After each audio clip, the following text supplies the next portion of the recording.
Disclaimer.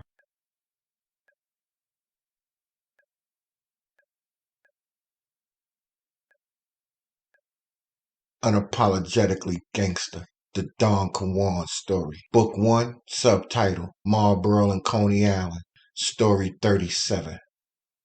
Not too long after the Crush Groove concert, I'd be in Coney Island and find my back up against the wall. Hip-hop was booming like I told you earlier, and Biz Markie, the human beatbox, was performing at a community center, which was located between the boardwalk and Surf Avenue on West 28th Street. Now it was Primo, the cat Knowledge that I met at Madison Square Gardens, a cat named Shy from Brownsville, and my dude K-Son from Flatbush. K-Son was a cool Haitian kid, but the boy was about that life. He was front and center at Latin Quarters and could be spotted at Albee Square Mall, rendezvous, and everywhere young gangsters hung out. He lived on Kings Highway, across the street from the gas station where I met my new shorty. Now, of course, CI's finest are in the building and got the block on lock. My man K-Son, Shy, and I are playing each other close most of the night because we were the fish out of water. At some point, I maneuvered away from them and into the crowd alone. Out of nowhere, this dude named Kazoo, who I had already called out in Lafayette, is feeling froggy. During my freshman year, Rail Lamb myself pushed up on him and his boys. But I guess since I was in his hood, he wanted to make his presence noticeable. He was with another hood fella that he convinced to help with a scare tactic. He came to have a conversation that honestly made me feel very uncomfortable. He felt since he was in his hood, I might fold, but I didn't. It was just a quick hood check, which made me feel like I had to say something to my comrades. I put K-Son and Shy on notice first. Then I pulled my big bro Primo and Knowledge Coach to the funny run-in. Now I don't got the strap on me because they was checking people at the door, and big bro Preem assured me that I really didn't need it, and I trusted his word. Now we hung out at the spot and enjoyed the concert, and Biz Markie put on a hell of a show. But at the end of the party, it felt like murder was in the air. When we stepped out of the spot, there were small gangs of young thugs with the look of death on their faces. No one was smiling, laughing, or joking. The tension was thick.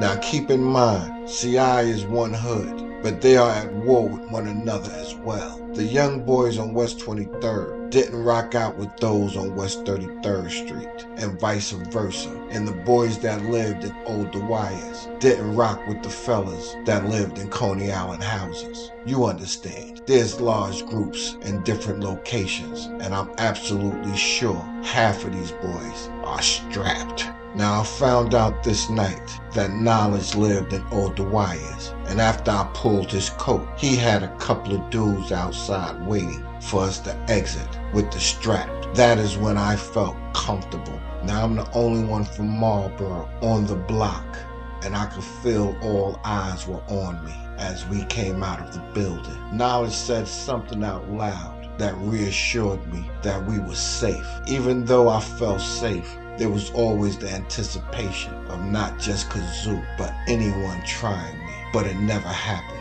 The next time I saw Kazoo in Lafayette, we had a man-to-man chat, gangster to gangster, and from that point on, would have each other's respect. But now the next incident, I found myself in CI. It would get ugly, and thank God I was with the homie Abe, a heartless young fella from 30 Rock, was on my hip. This is the end of Story 37, the Don Kawand Story. Unapologetically Gangster, the Don Kawand Story. Book 1, subtitle, Marlboro and Coney Island, Story 38.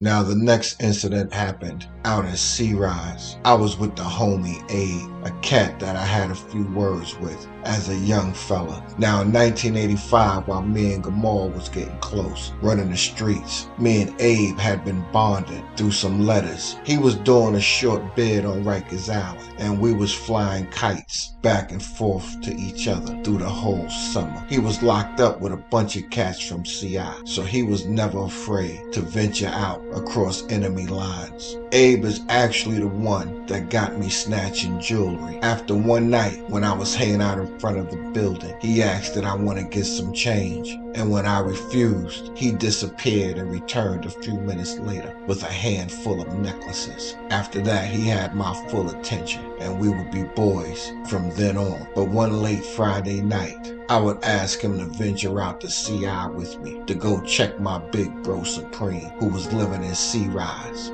Now this is early 1986, and a few months after the incident on the train with Roger, Wayne, G, and myself. One evening in early 1986, on a Friday, Abe and I skipped out of our comfort zone. We were looking for a little escapade in CI. We didn't just go to CI, but to the back, to C-Rise houses, where I used to date a little shorty at. By this time, I realized that most of Coney Island considered these young boys the bougie group of young kids in CI. C-Rise wasn't an ordinary projects. It was more of a complex because it was private, had an upstairs and downstairs to every apartment, and was a gated community that had security guards and cameras on the premises. Anyway, once we made it to C-Rise, the funky scent of danger was in the air. This chilly night, while we were headed to Primo's building, we brushed past Roger, a short, husky, light-skinned fella that G, Wayne, and I had to fight with on the D train. This boy walks right past us. Now this is a few months after the big brawl that landed me in the jail system for a couple of days. Roger said nothing, but his shifty eyes and body language spoke volumes. He didn't say anything to me, and I didn't say anything to him. In my mind, everything was good because Jamaican Wayne had made peace with him and his boy Brian. So I naively thought that everything was good with myself, but I was wrong. Roger had other things flowing through his mind this cold night. The boy was thinking about hurting me, and badly. He probably never expected to see me in his hood, but I was moving all over Brooklyn at will. So after brushing past Roger, I pulls Abe's coat to the early shenanigans just to put him on alert. While we were getting drunk and experimenting with recreational narcotics at Primo's crib, this dude was rounding up a hit squad. The boy must have felt like it was his birthday, and I was a chocolate cake that he was going to eat alive. After about an hour, we decided to go to the store for some more beers and liquor. I wasn't sure about Abe and my brother Primo, but I was already bent out of shape. I could barely stand. We were laughing and joking as we stumbled out of the building. It became a somber moment when that outside air hit us, and the sight of Roger and about 30 young bad boys came into our view. They were posted in front of the building with sticks and baseball bats. Yes, it was a very tense setting. I honestly thought about running for a moment, but then I looked at Abe and saw the glare of a beast in his eyes. Instantly knew that running was not an option. Then Big Bro Preem spoke, and the unruly mob settled down. The move was impressive and every bit gangster, as he kept them from tearing me apart for the moment. But all he did was delay the inevitable. They wanted blood, but neither Abe nor I felt generous enough to give them some. Even though they would try to withdraw some blood from our veins, we would be really stingy this night as we prepared to go to war, because it's one thing I knew in life: numbers didn't matter. This is the end of Story 38, the Don Kawand story. Unapologetically Gangster, the Don Kawand story. Book 1, subtitle, Marlboro and Coney Island, Story 39. Now, when visiting any neighborhood in Brooklyn, there's always the element of danger lurking in the air, and being cornered by an angry mob of young boys came with the territory.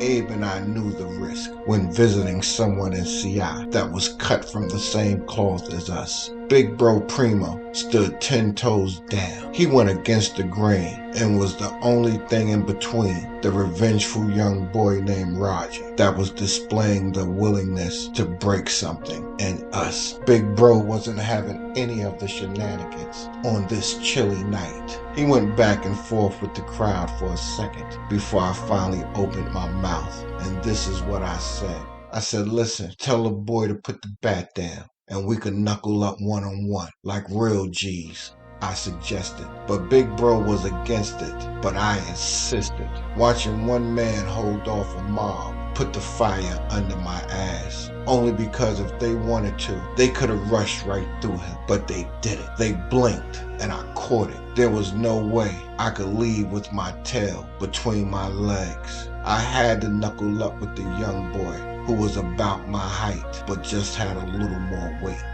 It was the only way to earn the respect needed to come and go comfortably. The commotion became a spectacle as security was observing from a distance. So once Roger agreed to the hand-to-hand combat, we maneuvered to a nearby schoolyard on West 33rd Street between Neptune and Mermaid Avenue. By this time, after all the ruckus, it's about 100 strong in the crowd. Even my ex-girlfriend had came outside to see what was going on. Roger and I decided to mix it up once we got into the park, and the boy was very aggressive early, just like he was with G at the train station. Unfortunately, I wasn't my boy G, and I had Roger's back up on his heels. We was tussling hard. Before he grabbed me, we began to wrestle. That's when someone in the crowd broke up the fight. Now we're both back up on our feet after falling to the ground. Now I'm drunk, high, and tired as hell, but I'm still a rebel. So when he wanted to go another round, I had no choice. There was a lot of yelling and screaming for Roger to put the beats on me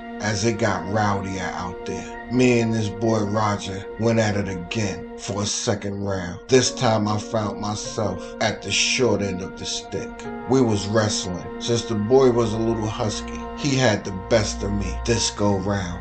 Abe and I argue about this next move till today. I thought he just got involved because I was in trouble, but he says I looked at him and said, yo, get him off of me. And that's exactly what he did. I believe his version more because he was watching while I was in the mix. And thank God he was on my hip because I was in bad shape.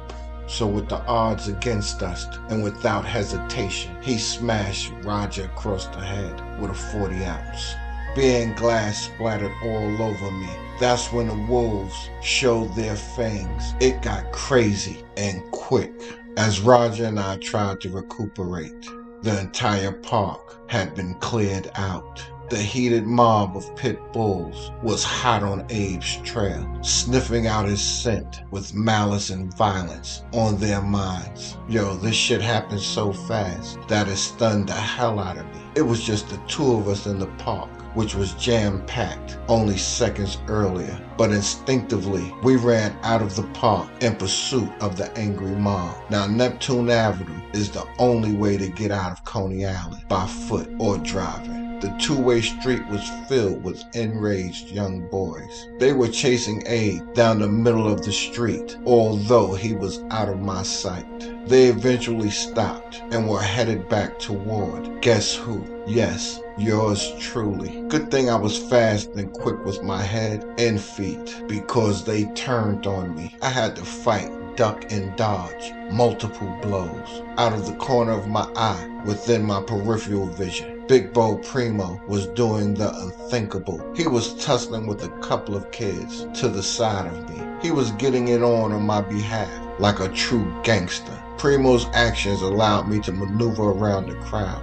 Man, listen, these dudes chased me from West 33rd Street in Neptune all the way to 15th Street. Yes, I was in a 100-yard dash for my life. I kept running all the way to Marlboro, and the entire time I had no idea what happened to my homie Abe. Thoughts of him lying on the ground, somewhere half dead, crossed my mind as vengeance and murder entered my heart and mind for the first time in my life.